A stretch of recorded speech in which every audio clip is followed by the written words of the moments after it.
ganti ban mobil aku bisa ngongkek sendiri. Kan sekarang ada yang otomatis kan nyet gitu. Aku bisa ngongkek yang manual sendiri. Yang gini. Wow, hebat. Iya, jadi di situ aku terus sebenarnya kamu ngapain butuh cowok? Gak butuh sih. Ya kan? Cewek itu gak boleh butuh cowok. Ya, silakan masuk. Misi. Oh, halo. Dengan siapa? Nat Kenny. Oh, Nat Kenny. Boleh minta sini? Oh, cantik ya. Silakan duduk, silakan. Kamu melamar jadi apa, Neng? Awalnya model photoshoot. Oh, awalnya model photoshoot. Terus? Tapi setelah lihat Bapak CEO, apa tuh? Dia mau ngelamar jadi istri. Oh, emang kamu bukan udah nikah ya? Enggak, aku sekarang jatuh. Apa tuh? Janda gatel. Nat Kenny. Aduh, apa kabar sih? Jatuh? Jatuh. Kadang jatuh, kadang jamut. Apa tuh? Janda imut. Oh, oke. Apa kabar Nat Kenny? Alhamdulillah slay. Oh, slay. Coba, kayaknya happy sekali hari ini. Udah menerima tentang apa yang telah terjadi di masa lalu atau gimana? Lebih menerima masa depan yang lebih cerah. Oh, bagus. Gitu, iya. Oke. Karena kita kenal kan memang kalau Nat Kenny itu tuh orangnya tuh positive vibe gitu ya. Banget sih. Banget kan? Ya. Tapi banyak gak sih orang yang tahu sebenarnya Nat Kenny itu asli itu seperti apa? Kadang-kadang aku suka ngeliat di IG stories tuh kamu kadang-kadang suka ngerasa insecure ternyata seorang Nat Kenny. Karena kita insecure itu jangan disimpan sendiri ya. Oke. Kita umumkan aja ke seluruh dunia. Oke. Jadi benar-benar kamu share. Iya, kamu share biar negatifnya gak di aku, tapi ke orang-orang. Oke. Tapi pernah ngerasa sepi ketika udah hal-hal ini terjadi akhirnya move ke hal yang baru? Sebenarnya enggak juga ya. Soalnya menurut aku kayak abis aku cerai itu ternyata it brings me clarity. Oke. Aku baru sadar ternyata ketika kita tuh allow negative people ya, let's say negatif lah ya, yang masa lalu itu gitu kan. Ternyata aku tahu banyak banget kayak boundaries yang sebenarnya nggak aku jaga. Aku juga nggak punya self respect yang baik gitu. Akhirnya ketika aku tahu, oh ternyata aku bisa ya memberikan kesempatan untuk orang yang sebenarnya kurang baik buat aku. Dari situ aku reflektif. Oh, it's about the whole circle sih sebenarnya. Bahkan teman-teman aku yang sebenarnya sebelum itu treat me with bad vibes ya, itu akhirnya aku juga mulai refleksikan mana sih sebenarnya orang-orang yang deserve untuk berada di hidup aku dan enggak. Salah satunya X. X gitu. Itu. Tapi kalau misalnya ditanya gitu, definisi self love versi kamu tuh gimana sih setelah kejadian yang terjadi ya? Iya, ini mungkin kita ingat dulu. Aduh takut banget. Itu cabi ya.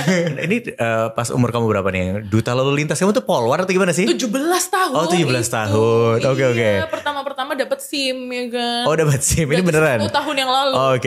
10 tahun yang lalu. Coba diceritain definisi cinta diri sendiri versi Nat Kenny gimana? Dan ini kapan nih? Berarti udah lulus kuliah nih yang ini? Enggak, itu waktu kuliah maba. Oh maba. Dulu kan aku, makanya aku apply jadi model photoshoot emang karena aku udah seprofesional itu ya kan.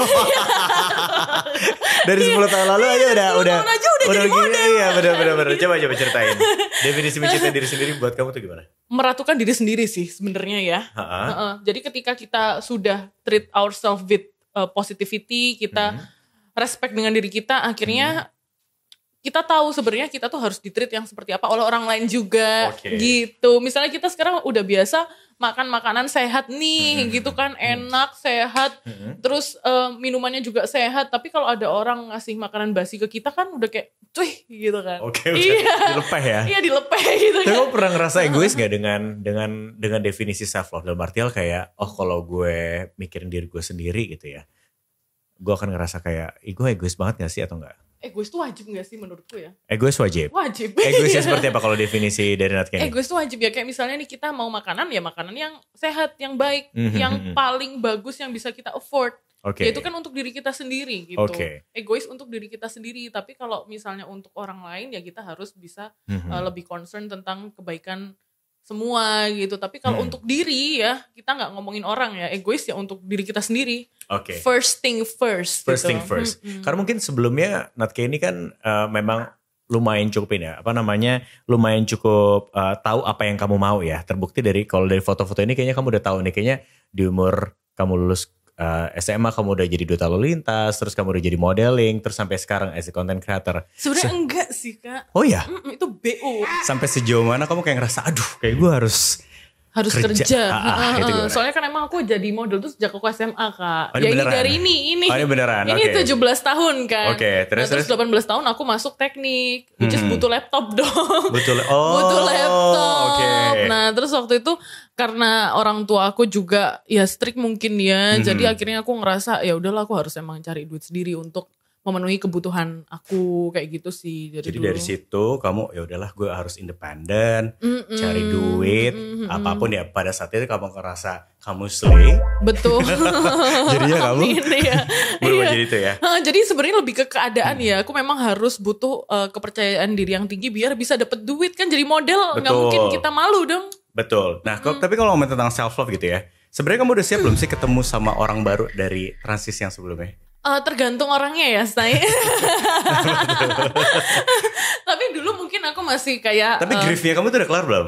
Griefnya udah kelar sih, karena aduh, sekarang aku jadi ilfil ya, kok bisa dulu mau. Apa sih kalau kita terus? Kenny, siapa ya kayak udah gak kenal dengan Nat Kenny yang dulu bisa mau sama begitu.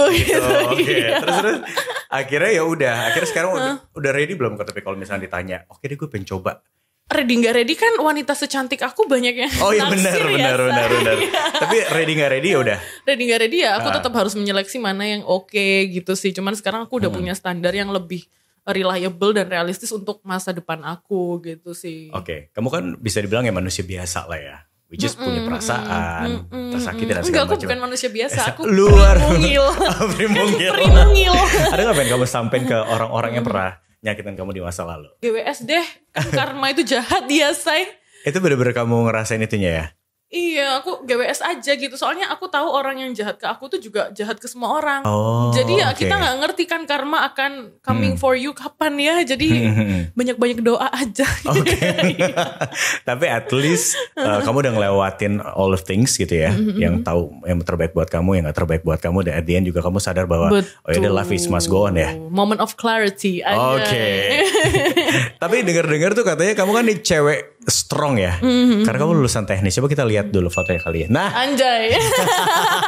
Ini blonde gak tuh? Ini kamu coba duduk di atas motor atau benar-benar kamu bisa nyetirin motor itu dan memang itu motor kamu atau gimana? Bisa nyetir motor. Oh gitu. Iya, sebenarnya ayah aku tuh kayak feminis banget sih. Jadi dia tuh punya anak cewek cuma 1. Adik aku tuh 4 cowok semua. 5 bersaudara. Nah, tapi adik-adik aku itu dididiknya nggak sekeras aku. Justru aku yang cewek ini dia ngomong ke aku, pokoknya kamu harus bisa ganti oli, kamu harus bisa naik motor. Itu tuh punya motor punya dia semua. Jadi saat ini mau nggak mau ya jadi boys lah, jadi istilahnya gitu ya, tomboy juga atau gimana? Enggak sih, lebih ke kayak itu tuh kan basic apa ya. Jadi ayah aku mengajarkan bahwa ya cewek sama cowok itu punya capabilities yang sama. Oke. Itu sih sebenarnya didikannya itu. Nice. Tapi mungkin lebih diajaknya naik motor, ganti oli, ganti ban. Ganti ban mobil aku bisa ngongkek sendiri. Kan sekarang ada yang otomatis kan nyet gitu. Aku bisa ngongkek yang manual sendiri. Yang gini. Wow, hebat. Iya, jadi di situ aku terus sebenarnya kamu ngapain butuh cowok? Gak butuh sih. Ya kan? Cewek itu gak boleh butuh cowok. Kalau aku ya, personal opinionku cewek itu gak boleh butuh cowok. Dari pengalaman kamu? Enggak sih sebenarnya sekarang itu kan kita bahas sosioekonomik ya saya. Sebenarnya kita balik ke industri revolusi 4.0 ya. Ketika itu kan kita punya standar di bawah cowok itu kerja ke kantor, cewek di rumah membesarkan anak gitu. Tapi sebenarnya kalau kita balik lagi ke masa lalu ketika kita masih manusia purba itu kan sebenarnya kita tuh the whole community kan hunter and gatherer gitu ya. Ngerti gak sih? Nah, tapi sekarang itu udah beda zamannya gitu. Cewek juga bisa punya penghasilan sendiri ya. Which is kalau misalnya kita lihat ke masa lampau kan berarti cewek juga bisa hunt kan. Betul. Bukan dia yang di rumah. Iya, tapi cowok itu nggak diberikan capabilities yang sama untuk melakukan pekerjaan domestik. Iya, jadi akhirnya nggak saling gini. Cewek harusnya bisa kerja, cewek udah bisa kerja, cowok belum bisa melakukan pekerjaan domestik. Iya betul. Gitu, jadi sekarang jomplang. Cewek itu pekerjaan domestik kan udah bisa semua tuh. Kayak ngatur anak, menyusui atau apa. Pokoknya ngurusin rumah tangga bisa. Mereka juga bisa kerja. Tapi cowok kerja doang. Iya. Bahkan misalnya lebih macem-macem cewek ya. Harusnya itu diimbangi. Cewek bisa ini, cowok juga pekerjaan domestik. Tapi sekarang udah banyak campaign kan tentang gimana cowok juga harus bisa pekerjaan domestik, juga bisa ngurus anak. Sekarang udah ada Swedish Dad ya Pak, aku lupa, yang dia bawa stroller anak-anaknya ya kan. Betul. Itu kan baru banget campaignnya. Sementara Kartini 1900 berapa ya kan. Jadi benar. melesatnya itu kayak gini. Jadi bukan kita di yang sama gitu loh. Jadi sekarang adalah standar aku ketika aku sendiri, aku bisa pekerjaan domestik dan aku bisa cari duit, ya aku harus bisa cowok yang dia punya at least masculinity yang stabil. Benar. Bahwa it's okay, aku juga ngurus anak, aku juga ngurus pekerjaan domestik, dan aku menjadi provider dan protector untuk istri aku yang dia harus bisa melahirkan dan menyusui. Kan gak mungkin suami aku dong melahirkan, bener. Tapi ya itu aku cari yang egonya bagus itu susah ya. Saat karena, ini ya. Sebenarnya mantan aku kan banyak yang dari Western ya, dari negara-negara maju gitu. Tapi bahkan mereka pun tidak memiliki ego yang cukup baik untuk paham bahwa istri ini partner gitu. Kebanyakan mereka itu maunya ya istri aku ini ownership. Jadi aku punya istri. I see. Jadi melihat istri itu as suatu yang functional gitu. Jadi bukan partner yang kita bisa sejalan seimbang untuk kita punya apa gitu, untuk goals apa. Itu tuh aduh susah banget. Makanya kayak teman-teman ngomongnya kayak ini sama bule aja gitu. Tapi beda ketika kita cewek udah punya goals, kita udah punya visi. Punya cowok yang dia tidak terintimidasi dengan goals dan itu cara sulit banget ya? Susah banget walaupun kayak itu kebayang. Tuh jadi mantan aku tuh ada yang udah pengusaha, mereka usahanya udah di berbagai negara gitu ya. Tapi tetap aja mikirnya akan tetap mau mengontrol aku, ngontrol. Jadi aku berarti tuh dimiliki gitu loh. Berarti memang kamu harus cari cowok Jawa juga sesuai kayak mantan. Sesuai dengan seksi Japanese ya kamu ya. Coba itu akhirnya masih sampai sekarang orang-orang masih mengenal kamu dengan seksi Japanese-nya itu kan ya sampai sekarang. Karena kan medok banget. Medok banget ya sampai sekarang ya. Berarti udah gak mau kepikiran nyari orang Jawa lagi ya? Tergantung sih. Kalau misalnya mereka gak patriarki ya boleh gitu. Setuju. Tapi nih kalau disuruh milih, seandainya kalau kamu dapat kesempatan nih, pilih antara Reza Rahardian atau Vino Gersbastian. Ya Vino lah. Oke. Next. Siapa? Itulah. Aryo Bayu lah. Oke, selanjutnya. Gimana sih? Joe Taslim atau Iko Uwais? Joe Taslim kenapa tuh? Lebih cabi gitu lucu. Kayak inget mantan ya? Aduh, itu cabi semuanya. Semuanya. Oke, next. Yang mana? Rio Dewanto atau Jeffrey Nicole? Suka yang lebih tinggi daripada aku sih. Jadi Rio Dewanto. Rio Dewanto ya. Terakhir, Arifin Putra atau Abimana? Of course Abimana. Kenapa Abimana? Aduh. Pertama dia tuh orangnya real banget. Real maksudnya gimana? Real banget. Jadi aku kan emang kenal sama Abimana, pernah project bareng gitu. Dia ajak tuh apa? Project bareng kan? Project bareng. Kok aku udah ajak bareng?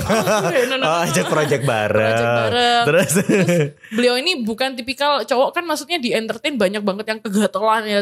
Dia tuh bucin banget sama istrinya, sampai istrinya pun jadi manajernya. Iya benar. Makanya aku mau cari cowok tuh yang emang obsessed with me. Ya kalau kamu gak obsessed with your wife, then why would you get married? You post on IG stories kan ya? Obsessed with you ya. Kemarin kamu sempat ngomong ini ya. Iya. Kalau misalnya kamu gak obses sama istrimu ya kenapa lu nikahin? Iya. Gitu.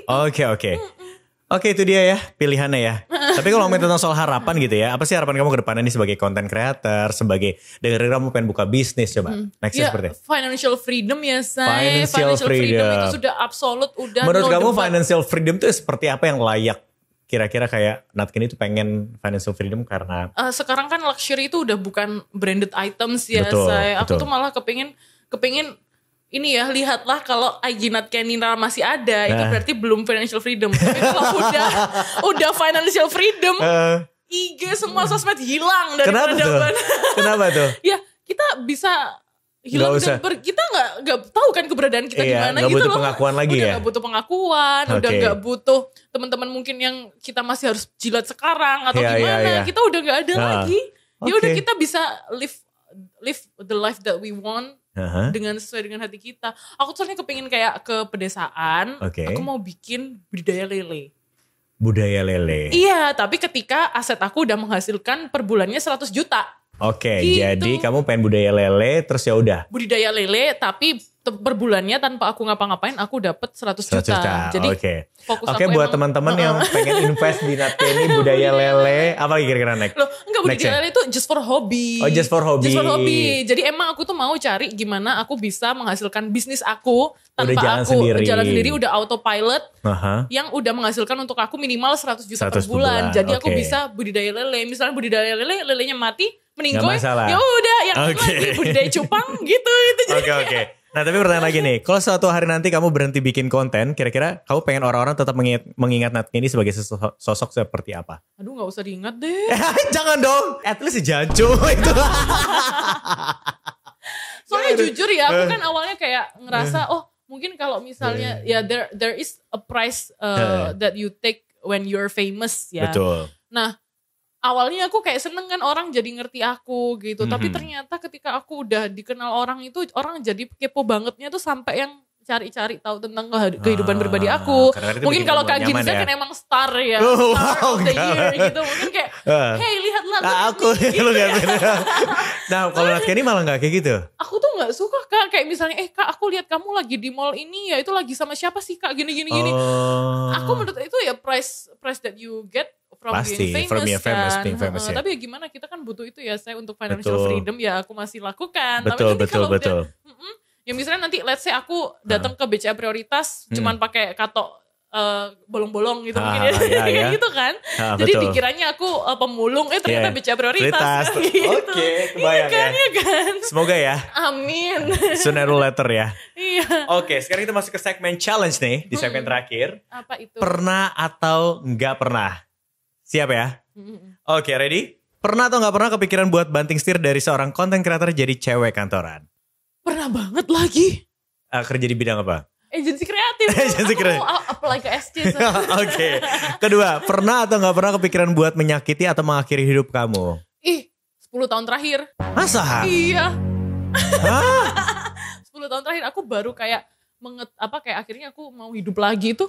Bahkan setelah cerai aku baru kayak this is life gitu. Baru banget. Aneh sih. Iya kan, setelah aneh kan. Setelah cerai malah kamu pengen ngerasa hidup lagi. Berarti pas sebelum cerai. Aku tuh 10 tahun itu suicidal Kak. Oh my gosh. Itu tuh battle. But now it's getting better kan ya? Udah bener-bener. Kan? Keluarga aku tuh kayak broken home terselubung ya saya gitu. Jadi kan banyak juga tuh kayak yang mungkin kan generasi boomer ya. Ketika mereka tuh udah sebenarnya udah gak cocok nih. Tapi kayak ngerasa perceraian itu aib. Akhirnya mereka ya mau gak mau kayak berusaha stick together. Tapi sebenarnya udah gak baik. Kan itu udah gimana ya. Itu kan ngefek ke mental anak ya. Ketika aku waktu itu masih teenager. Ketika masih usia-usia rawan ya kan. Aku ngelihat mama papa aku itu ternyata ya memang sebenarnya gak baik-baik aja. Gitu kan. Itu malah membuat kamu jadi. Membuat aku kayak terus kenapa ya aku ada di sini gitu. Terus lu ngapain bikin anak gitu kan ibaratnya gitu ya. Pikirannya kemana-mana ya. Maksudnya akhirnya pikirannya kemana-mana. Dan yang bikin aku suicidal pertama kali itu ketika ayahku bilang kayak ya sebenarnya ayah juga gak mau menikah. Sebenarnya gak mau punya anak. Itu tuh bener-bener anak teenager ya umur 16 tahun, 17 tahun ya denger kayak gitu kan. Ya, sedih itu banget. Kan sebenarnya teenager itu masa-masa kita goyahnya ya. Jadi kayak kita masih kayak kita mau jadi apa. Iya. Terus tiba-tiba kayak ya sebenarnya aku juga gak mau punya anak gitu kan. Oh my god. Iya, jadi di situ aku kayak sempet suicidal banget yang sampai aku kayak ya udahlah kayak aku cut off teman-teman aku gitu-gitulah. Tapi waktu itu aku punya pacar. Jadi enggak, pacar aku tuh yang memang menahan pacar aku pada masa itu ya yang kayak ya kamu harus living your life buat kamu sendiri gini. Tapi ya sebenarnya itu kan hanya orang lain ya. Sebenarnya journey kita untuk menemukan diri kita sendiri tuh within ourselves gitu. Dan itu aku akhirnya punya journey mencari selama 10 tahun. Jadi bukan yang kayak oh 10 tahun suicidal tiba-tiba enggak gitu kan, enggak, kadang jadi pencarian naik proses 10 turun tahun proses itu. Sampai akhirnya aku sekarang ya udahlah, udah terlanjur. Masih ada sampai sekarang ya. Iya kan, terlanjur di sini. Kita juga nggak memilih untuk melahirkan atau gimana. Kalau masuk SC kan ada kontrak. Kalau hidup nggak ada kontrak. Setuju. Oke. Selanjutnya, pernah atau nggak pernah suka ngerasa nggak pede atau nggak cantik sama apa yang kamu punya sekarang? Ih banget. Apa pernah? Salah didikan ya. Pernah. Aku tuh nggak pernah merasa cantik sampai ikut Miss Indonesia. Berarti kamu ada pernah rasa insecure juga berarti ya? Banget, karena aku memang maaf ya ibu, kamu salah ya mendidik anak cewek kayak gini. Soalnya ibu aku emang nggak pernah bilang aku cantik sejak kecil. Dan aku baru sadar ternyata penting banget ya kita kalau misalnya punya anak, itu memang kita harus encourage dia. Itu ternyata self esteemnya ngaruh sampai besar gitu loh. Ya teman-teman ya harus. Kita harus suportif, dan itu ketika aku dikasih nggak pernah diomong cantik, itu aku sendiri kayak gue cantik gak ya, gue cantik. Padahal udah kerja jadi model. Iya. Kalau nggak cantik gimana klien hire gue? Betul, gitu kan? setuju. Oke, pernah atau nggak pernah suka sama cowok dan nembak dia duluan? Haram ya. Nggak ada di kamus Nat Kenny. Oke, setuju. Pernah atau nggak pernah jadiin pencapaian kamu sekarang buat balas dendam sama orang lain? Dulu.